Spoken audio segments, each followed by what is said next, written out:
Bonjour à tous. J'aimerais commencer par un rappel, une question simple. Qu'est-ce qu'un symbole de foi?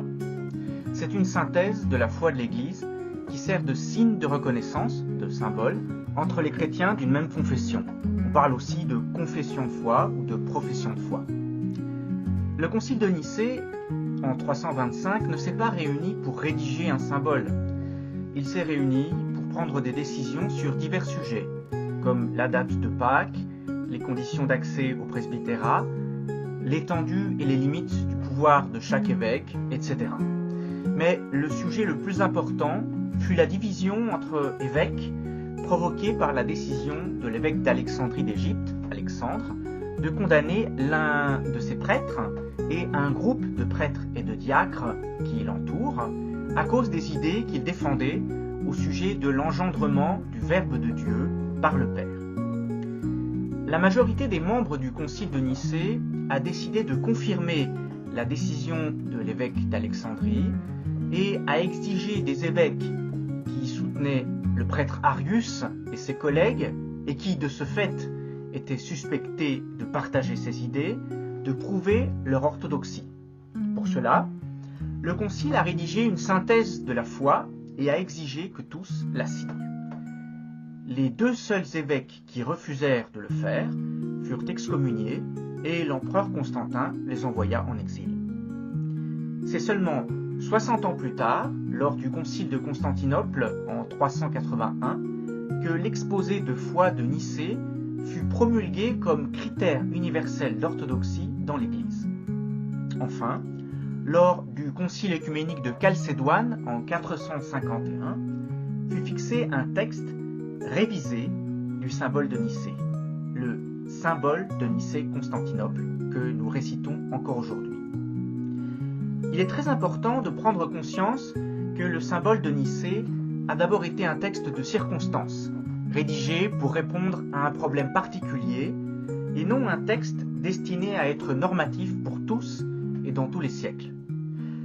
Cela signifie en particulier que le symbole de Nicée ne devient un symbole universel que grâce à un travail d'interprétation et d'actualisation constant qui permet de l'appliquer à de nouveaux contextes.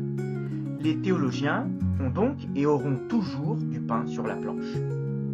Le problème central auquel le symbole veut répondre est donc celui de l'engendrement du Verbe de Dieu.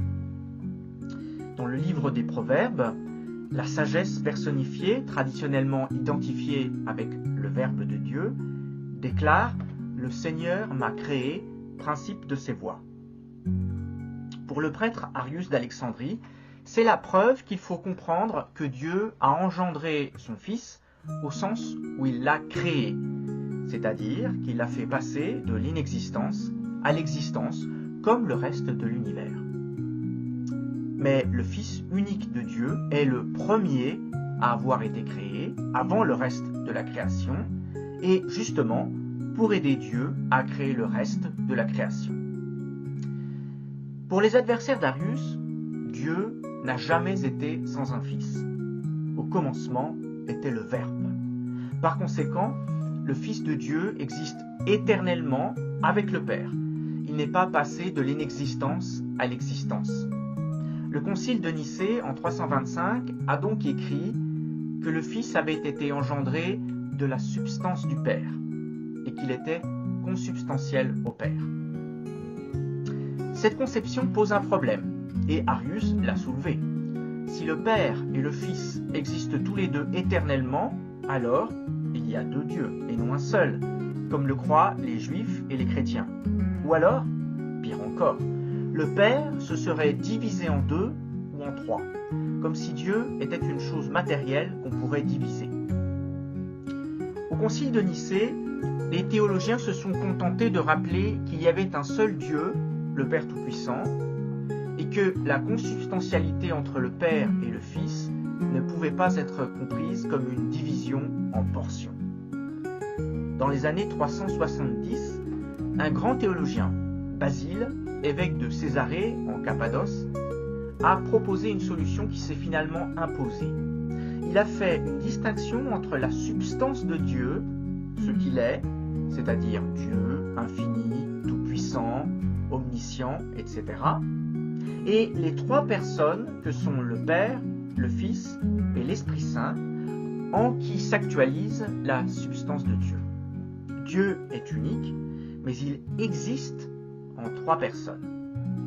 Rétrospectivement, c'est le sens que l'Église a donné à l'adjectif consubstantiel du symbole de Nicée, qui a aussi été traduit par « de même nature que ».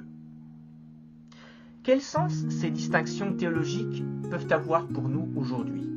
D'abord, elles nous disent que le Dieu auquel nous croyons n'est pas un Dieu solitaire qui, au moment où il veut sortir de sa solitude, s'invente un Fils, puis un Esprit pour créer l'univers. Dieu a éternellement un Fils, il est éternellement Père.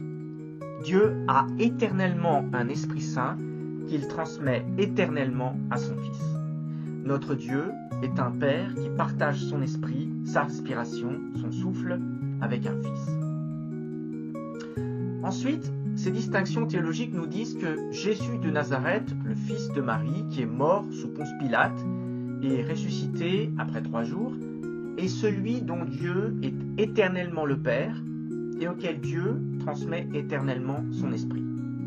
Or, Jésus, à son tour, transmet l'Esprit à ceux qui croient en lui, ce qui fait d'eux des fils de Dieu et de Dieu leur Père, non pas de l'extérieur, mais de l'intérieur. L'identité trinitaire de Dieu se prolonge en une identification divine des êtres humains. Parce que nous comptons sur l'Esprit qui habite en nos cœurs et sur Jésus, le Fils de Dieu, nous pouvons croire en un seul Dieu, le Père Tout-Puissant, c'est-à-dire avoir confiance en lui, le prendre comme fondement pour notre vie.